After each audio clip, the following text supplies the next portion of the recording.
Chapter 9. You can just take that back, boy. This order given by me to Cecil Jacobs was the beginning of a rather thin time for Jem and me. My fists were clenched and I was ready to let fly. Atticus had promised he would wear me out if he ever heard of me fighting anymore. I was far too old and too big for such childish things, and the sooner I learned to hold in, the better off everybody would be. I soon forgot. Cecil Jacobs made me forget. He had announced in the schoolyard the day before that Scout Finch's daddy defended niggers. I denied it, but told Jem.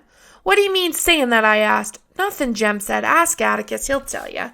"Do you defend niggers, Atticus?" I asked him that evening. "Of course I do. Don't say nigger, Scout. That's common." "It's what everybody at school says. From now on, it'll be everybody less one." "Well, if you don't want me to grow up talking that way, why do you send me to school?" My father looked at me mildly, amusement in his eyes. Despite our compromise, my campaign to avoid school had continued in one form or another since my first day's dose of it. The beginning of last September had brought on sinking spells, dizziness, and mild gastric complaints. I went so far as to pay a nickel for the privilege of rubbing my head against the head of Miss Rachel's cook's son, who was afflicted with a tremendous ringworm. It didn't take. But I was worrying another bone. Do all lawyers defend Negroes, Atticus? Of course they do, Scout. Then why did Cecil say you defended niggers? He made it sound like you were running a still. Atticus sighed. "I'm simply defending a Negro. His name's Tom Robinson. He lives in that little settlement beyond the town dump. He's a member of Calpurnia's church, and Cal knows his family well. She says they're clean-living folks. Scout, you aren't old enough to understand some things yet, but there's some high talk around town to the effect that I shouldn't do much about defending this man. It's a peculiar case. It won't come to trial until summer session.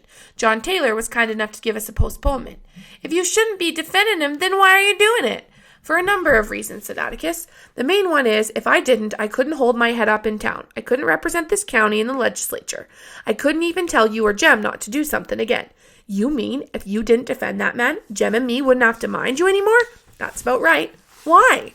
"Because I could never ask you to mind me again, Scout, simply by the nature of the work. Every lawyer gets at least one case in his lifetime that affects him personally. This one's mine, I guess. You might hear some ugly talk about it in school, but do one thing for me if you will. You just hold your head high and you keep those fists down. No matter what anybody says to you, don't you let them get your goat. Try fighting with your head for a change. It's a good one, even if it does resist learning. Atticus, are we going to win it?" "No, honey." "Then why?" "Simply because we were licked 100 years before we started is no reason for us not to try to win," Atticus said. "You sound like Cousin Ike Finch," I said. Cousin Ike Finch was Macomb County's sole surviving Confederate veteran. He wore a General Hood-type beard of which he was inordinately vain. At least once a year, Atticus, Jem and I called on him, and I would have to kiss him. It was horrible. Jem and I would listen respectfully to Atticus and Cousin Ike rehash the war. "Tell you, Atticus," Cousin Ike would say, "the Missouri Compromise was what licked us, but if I had to go through it again, I'd walk every step of the way there and every step of the way back just like I did before. And furthermore, we'd whip 'em this time. Now in 1864, when Stonewall Jackson came around, I beg your pardon, young folks, old Blue Light was in heaven then, God rest his saintly brow." "Come here, Scout," said Atticus. I crawled into his lap and tucked my head under his chin. He put his arms around me and rocked me gently. "It's different this time," he said. "This time we aren't fighting the Yankees. We're fighting our friends. But remember this, no matter how bitter things get, they're still our friends, and this is still our home." With this in mind, I faced Cecil Jacobs in the schoolyard the next day. "You gonna take that back, boy? You gotta make me first," he yelled. "My folks said your daddy was a disgrace, and that nigger ought to hang from the water tank." I drew a bead on him, remembered what Atticus had said, then dropped my fist and walked away. "Scout's a coward," ringing in my ears. It was the first time I ever walked away from a fight.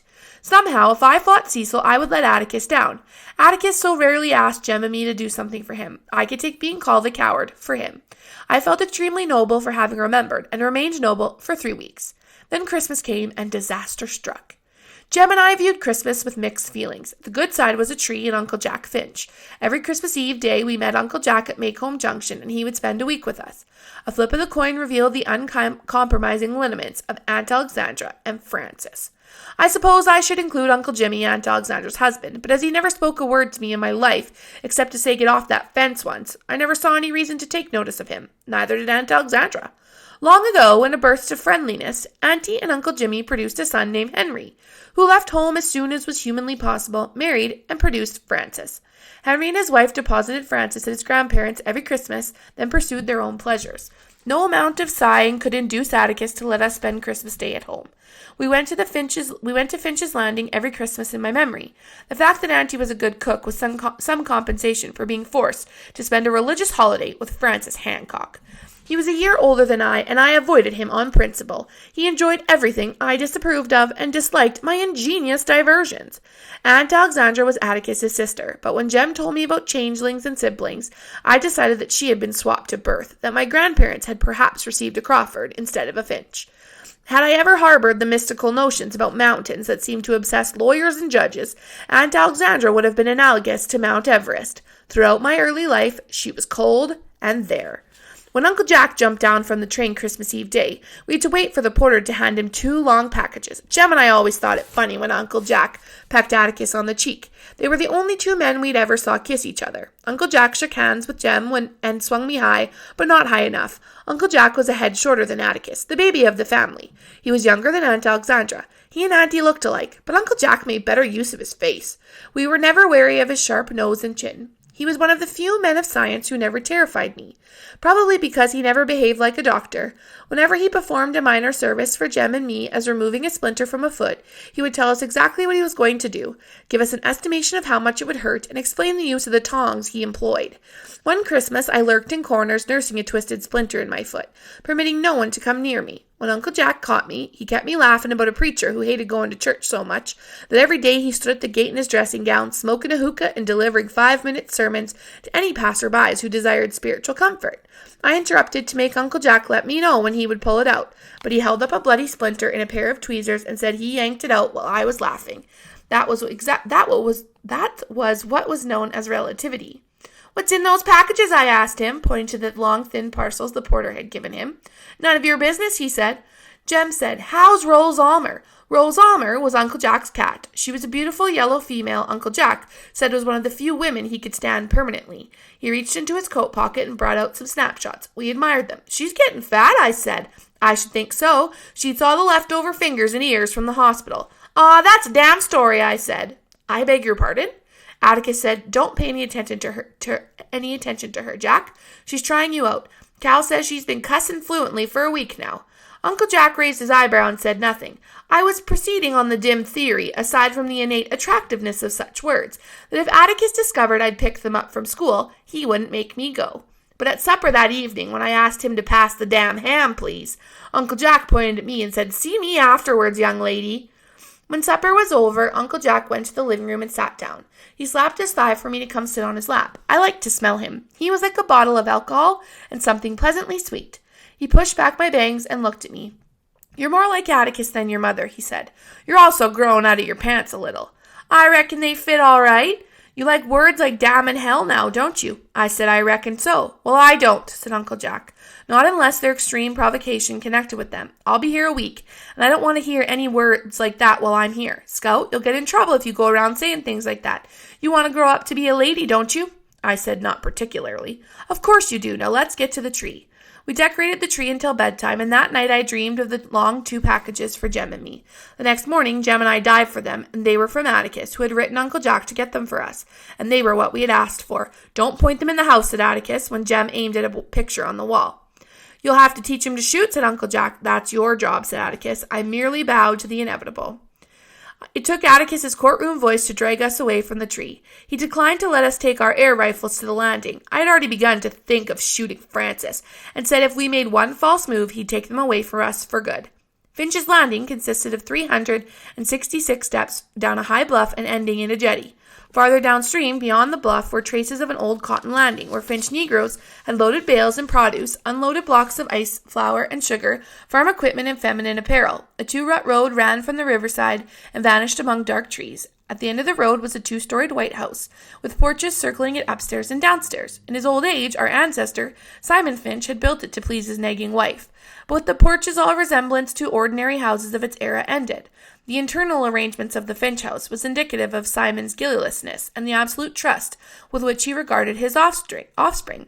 There were 6 bedrooms upstairs, 4 for the 8 female children, 1 for Welcome Finch, the sole son, and 1 for visiting relatives.